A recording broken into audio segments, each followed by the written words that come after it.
అదే RTV app వార్తల్ని క్షణాల్లో చదివే అవకాశం ఉంటుంది. ఒక న్యూస్ పేపర్, ఒక టెలివిజన్ ఛానల్ మీ చేతుల్లో ఎప్పుడూ ఉంటాయి. కన్నడ నటుడు దర్శన్ తోగుదీప అరెస్ట్ ఇండస్ట్రీలో సంచలనం సృష్టిస్తోంది. రేణుకాస్వామి అనే యువకుణ్ణి హత్య చేసిన ఆరోపణలపై దర్శన్, అతని స్నేహితురాలు నటి పవిత్ర గౌడ అరెస్ట్ అయ్యారు. అయితే అసలు ఈ పవిత్ర గౌడ ఎవరు, అసలు ఆమె కథేంటి అని ఆరా తీస్తున్నారు నెటిజన్స్. పవిత్ర గౌడ ఓ నటి. అటు టీవీ ఇండస్ట్రీతో పాటు ఇటు సినిమాల్లోనూ నటించింది.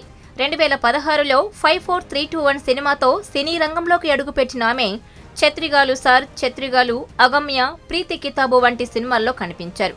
పవిత్ర గౌడ నటిగానే కాకుండా ఫ్యాషన్ డిజైనర్గా కూడా రాణిస్తున్నారు. బెంగళూరులో రెడ్ కార్పెట్ స్టూడియో అనే ఫ్యాషన్ డిజైనర్ స్టూడియోని నిర్వహిస్తున్నారు. సంప్రదాయంగా ఉండే చీరలను డిజైన్ చేయడంలో ఆమెకు మంచి పేరుంది. కన్నడ సినిమా పరిశ్రమలో ఆమె డిజైనింగ్ కు మంచి పాపులారిటీ ఉంది.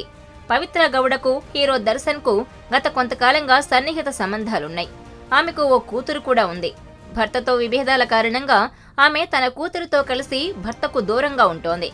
ఇక తన కూతురు ఖుషి పుట్టినరోజు వేడుకలో దర్శన్ పాల్గొనడం ద్వారా వారికున్న సంబంధం బయటకొచ్చింది. అయితే దర్శన్ దాదాపు 20 ఏళ్ల క్రితమే విజయలక్ష్మిని వివాహం చేసుకున్నాడు. వీరికి ఒక కుమారుడు కూడా ఉన్నారు. దర్శన్ కొన్నేళ్లుగా పవిత్ర గౌడతో కలిసి ఉంటున్నాడు.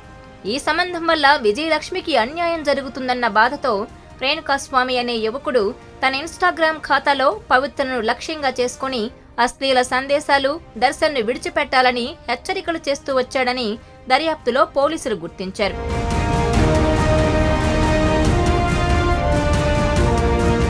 అదే అతని హత్యకు దారి తీసిందని ఇప్పటి వరకు వెల్లడైంది. హత్య అనంతరం మృతదేహాన్ని తరలించేందుకు 30 లక్షలు ఇస్తానని దర్శన్ తమకు ఆఫర్ ఇచ్చాడని ముగ్గురు నిందితులు నోరు విప్పారు. ఇదిలా ఉంటే దర్శన్ హత్య కేసులో ఇరుక్కోవడంతో అతని అభిమానులు షాక్ అవుతున్నారు. ప్రస్తుతం విచారణ నిమిత్తం అతనుంచిన పోలీస్ స్టేషన్ వద్దకు వచ్చిన వారిని చెదరగొట్టేందుకు పోలీసులు లాఠీ చార్జ్ చేయాల్సి వచ్చింది. నేరానికి అనుగుణంగా పోలీసులే దీనిపై చర్యలు తీసుకుంటారని కర్ణాటక హోంశాఖ మంత్రి డాక్టర్ జి. పరమేశ్వర్ ఇప్పటికే స్పష్టం చేశారు. మరిన్ని వీడియోస్ కోసం ఛానల్ ని సబ్స్క్రైబ్ చేయండి. లేటెస్ట్ అప్డేట్స్ కోసం వాట్సాప్ ఛానల్ ని ఫాలో చేయండి. అండ్ లింక్ డిస్క్రిప్షన్ లో ఉంది.